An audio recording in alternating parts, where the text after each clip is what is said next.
Emboldened by the recent Chinese Communist Party's 20th National Congress, with a clear vision to grow Chinese economy and offer lessons to allies like South Africa and other parts of the continent. China says it values comprehensive strategic partnership with South Africa. China, since in 1998, established a diplomatic relationship with South Africa in 1998. It's just 24, and we welcome 25th years. But the bilateral relationship we moved very rapidly, and already from the common relationship to strategic partner relationship. There has been a thorny issue of Taiwan that Beijing considers as its province.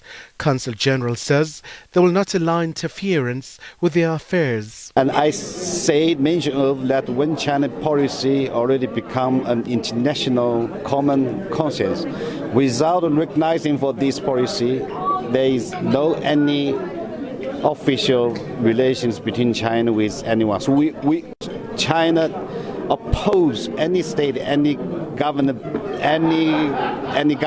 institutions, the authorities, or any political parties have official ties with Taiwan.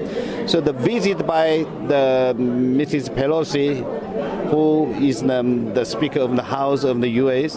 in 2nd August, really makes the violation of this One China policy. South African governing party's representative says they fully concur with China. The African National Congress support One China policy.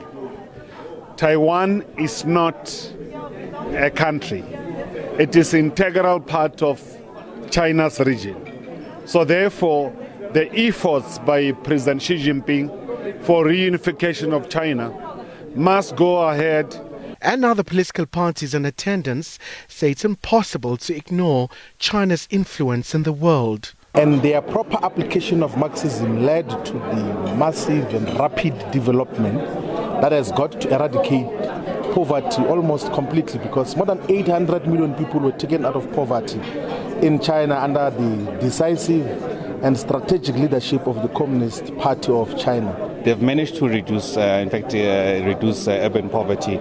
They've also managed to deal decisively with issues of corruption, which is quite important in the context of South Africa.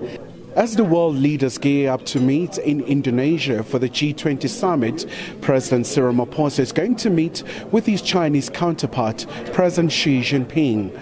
South Africa will also host the next BRICS summit, and Beijing says it's willing to work with South Africa to make sure that the gathering succeeds.